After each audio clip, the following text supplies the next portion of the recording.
Asante sana mtazamaji, tena karibu katika sehemu hii ambapo tunazidi kuzungumzia mambo ambayo yanatuhusu sisi kama wanajamii. Kumbuka kwamba mwanadamu ni mtu wa jamii, a social being, mtu ambaye anahusiana na wengine. Na hivyo asipojua namna ya kuhusiana na wengine, huenda mambo mengine asije akayajua. Na ndipo hivyo basi imetulazimu kumtafuta mgeni wetu siku ya leo. Anajulikana kama Damaris Juma, ni msimamizi katika kikundi cha Youth Maisha Youth, na pia vile vile CEO, yani mkurugenzi msimamizi katika Girl Power. Hivyo basi pia anapokuwa anazungumza nasi tumeweza kujifunza mambo mengi zaidi, hasa zaidi kuhusiana na ngono, yani sex. Kumbe kuna wakati ambapo tunafaa kuketi kwenye meza, kwenye sebule tu tuweze kuzungumzia mambo ngono. Kumbe kuna wakati ambapo tunafaa kuyaleta tuyatoe kwenye bedroom, tuseme si ya watu wazima tu bado, pia vile vile kwenye wadogo hawa ambao wanaendelea kukua, ili kuweza kuwasaidia hata wanapoendelea kukua. Kitu ambacho kinasumbua jamii sasa nimejifunza ni kwamba ni kukosa mwafaka wa mazungumzo, kukosa ile general information ama know-how. Hivyo basi ninapoenda kumleta mwenzetu aweze kuzungumza nasi leo hii, kumbuka bado upo ndani ya Vuna TV. Langu jina ni John Ogoi. Wacha nimkaribishe mgeni wetu Damaris Juma, endelee nasi katika sehemu hii ya pili ambapo tunaenda kuzungumzia kuhusiana na consent, sexual consent ndio sehemu ya pili ambayo tunaenda kuizungumzia katika mazungumzo haya. Karibu. Sexual consent. Asante sana John. Naam. Asante sana. Kumbe kuna wakati nafaa kukubaliwa ama ni mimi najikubalia? What is sexual consent? Sexual consent ni ile wakati ambapo watu wawili wanataka kufanya ngono. Labda nitumie example ya mimi na wewe tunataka kufanya ngono.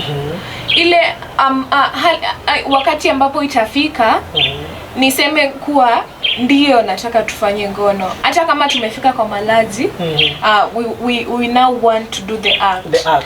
and I'm saying yes, let's do it. Hiyo inaitwa consent, kule kukubali. Na pia consent ile yenye tumefika kwa tunataka kufanya ngono na nimesema no, pia hiyo ni consent, nimekataa ama nimekubali. Sasa hiyo ndio consent. Alright. Na consent iko kwa njia mbili. It's either yes or nothing. Nothing. Hata mtu akinodi hivi, akisema hivi, hiyo si consent. Akisema amenod, hiyo si consent. Hajasema yes, you're not sure. You will not have sex na yeye. If mtu atasema no, if you're asking me, most of the time wanaume hudhania ama watu wengi hudhania ni mwanamke peke yake ana haki ya kusema yes or no. Si sasa ndio nataka kukuleta hapo. Si mtu akifanya hivi amekubali. Na unajua pale wakati hili tendo linaenda kutendeka, kuna ule msisimuko ambao unatokea.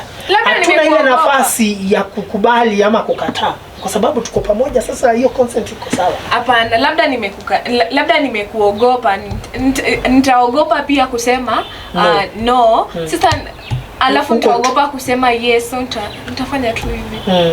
That person haujui kitu yenye iko ndani yake, ni words that speak louder. Sasa tutafanyaje ili uamuzi uendelee, ili tujue kwamba kuna uamuzi, kwa sababu labda na John, kitu kingine haifai umlazimishe mtu. Akishasema no, kama hajasema yes, akishasema no ama amenodi hivi ama ameogopa amenyamaza, pia kunyamaza ni jibu na kunyamaza ni no. Sasa hapa ndio shida inatokea.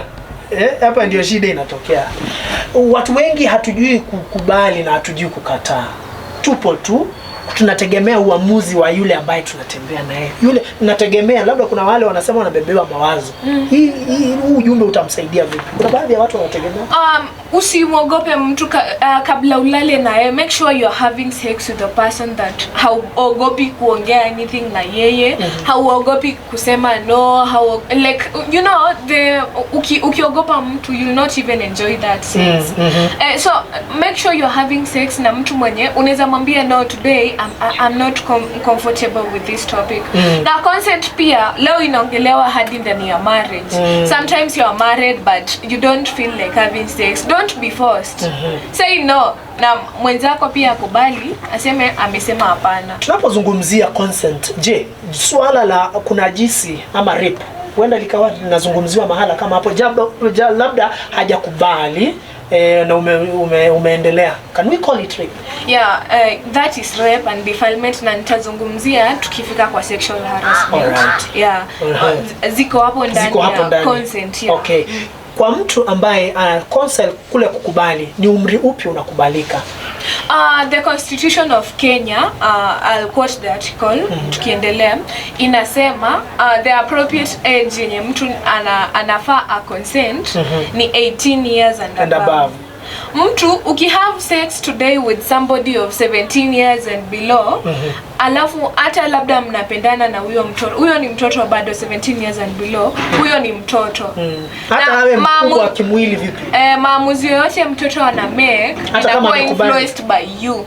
No, hata kama atakubali. Hata kama atakubali. Leo nikikupeleka koti, nikwambie John, huyu mtoto dadangu ni 16 years na unasema alikubali kulala na wewe na alinikubalia. Kwa koti a kid who is 17 years and below has hana uwezo wa kusema yes or no, wa kujiamulia. And that one is called defilement now. Mtu yote mwenye ako below 18 years and you have sex with them by force, hapo hatuwezi sema ati aliconsent, alikubali vipi, ulimforce, ulimuinfluence. Yeah. Wanasema under 18 mwache. Under 18 mwache. Mtazamaji, under 18 mwache. Ningependa tuweze kuingia katika maeneo ya umri na wazazi na wale ambao wako katika mahusiano. Umri huenda ukawa ni mdogo 17, lakini wazazi wanasema ametosha kuolewa na wanaruhusu. Kuna kule kuruhusu, mzazi anasema mimi ni mtoto wangu nimemruhusu kwa John, nimempeana kwa John. Kwa hivyo sioni jambo lolote baya 17 year old akilala na John, najua John atamuoa. Labda nikukumbushe kitu moja mwenzangu, kuwa at the age of 18 years kurudi nyuma, bado akili zangu zinakuwa influenced kama vile constitution inasema. Hivyo mzazi hawezi amua kwa niaba ya. We have things we call retrogressive cultural practices. Zile ambazo tunajaribu kuzifight ziende, zikiwemo FGM, early marriages, hizo vitu zote. Yes. At the age of 17, mimi labda niseme mimi mwenyewe at the age of 17 sina huo uwezo, sija experience mambo mengi kuhusu ndoa. Sijaona huko nje watu wanakaje. Nimelelewa tu na wazazi wangu. Wazazi tafadhali usione mtoto amemea matiti ukasema ametosha kuolewa, naweza muoza. Hata kama ni mali unataka, relax, teach your daughter. Akienda kwake anajua kitu anafanya, anajua what really life means huko nje. Mtu aishi peke yake huko nje kabla aenda ajijulie mwanzo. Alright. Wacha tugusie kabla, naona muda. Harassment, sexual harassment. Baada ya yule mtoto kukataa ama kukubali kule kumgusa, je, tunaweza kukubali kwamba ni hiyo ni harassment? Harassment ni wakati gani? Sexual harassment. Sexual harassment inatokeana after sexual consent now. If I say yes, let's have sex. Tuki have sex, hiyo ni a good sex we've had. Haujani harass, imekuwa sex yenye kila mtu amekubali. Win-win. Yeah, win-win. But sex ambayo nimesema no na unaanza kuniambia acha tu kidogo tu, labda niweke tu, wanasemanga kichwa tu peke yake. So aina hiyo ndio sasa tukielekea hapo hivyo. Anytime I've said no or nimenyamaza nini and you forced me to have sex with you without my consent, then that is sexual harassment. Na sexual harassment inaweza tokea kwa njia mingi. Forms of sexual harassment. Forms of sexual harassment. Yes. Inaweza kuwa kimawazo, inaweza kuwa when I give information yenye inaenda kumtocha mentally, sexually, I mean kimawazo. Inaweza kuwa kijinsia, inaweza kuwa pia mtu mwenyewe physically now ndo rape and defilement inakuja ndani sasa. Maybe I force you, mimi ni mkubwa, mimi am above 18, and I tell you no, we are not going to have sex, and you force me, we have sex. Hapo hivyo you've raped me. 18 years and below and above. Na kuna kule ambapo ni kugusa mtu. Ni wewe sasa labda ni huyu mtoto unamgusa tu kwa njia ambayo haistahili, unamgusa kifuani, labda makalioni, sehemu zake nyeti. Do we count it as sexual harassment? Yeah, it is a sexual harassment. Yeah, sababu umemguza bila idhini yake. Na umemuumiza sexually. Like you are touching the sexual parts bila idhini yake. That is sexual harassment. Yeah. Na hivyo basi kuna kule ambapo unapata mtoto analelewa ama umemweka kwenye wavulana tupu, anakuwa with no option ila kugive in. Is that harassment?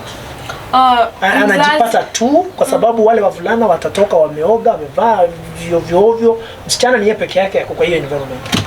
Msichana labda niseme hapo hivyo, inaweza kuwa in two ways. Mimi nimelelewa na vijana labda, alafu au vijana tunakaa nao, we are close and I'm giving myself into them and they are also agreeing. That's not sexual harassment. Sexual harassment inatokea ile yenye I'm forcing you to have sex with me. All right. Or I'm forcing you to have sexual feelings. You have no left option. Yeah. Ila hiyo tu. Hiyo tu. It is either you do it or you do it. Yeah. Right, mtazamaji wetu wa Vuna TV, kumbuka kule ambako ni kulazimisha ndio tunaita harassment. Tumesikia kwamba kuna kule kukubali, na si tu kukubali kwa tikisa kichwa tu, ni bali pia katika kule kihisia, kuna pia vile kukomaa. I think maturity now inaingia pale. Maturity inaingia pale. Yes. Hivyo kwamba tukipata mtoto mwenye ako teenager, bado anakuwa, bado unajifunza vitu mingi za maisha, hujaona hujafunzwa na wazazi wako hata kuhusu hiyo maisha yenyewe. So you are still young. Alright. Your maturity level. Kwa hivyo ikipita pale tunaingia sehemu inajulikana kama rape. Yeah. Ikipita ile sexual harassment, ikipita sasa tunaita ni rape, kujilazimisha. Yeah, umemrape ama umemdefile. Ambapo ulisema labda kuna kule kusema kwamba najaribu kuingiza kichwa peke yake.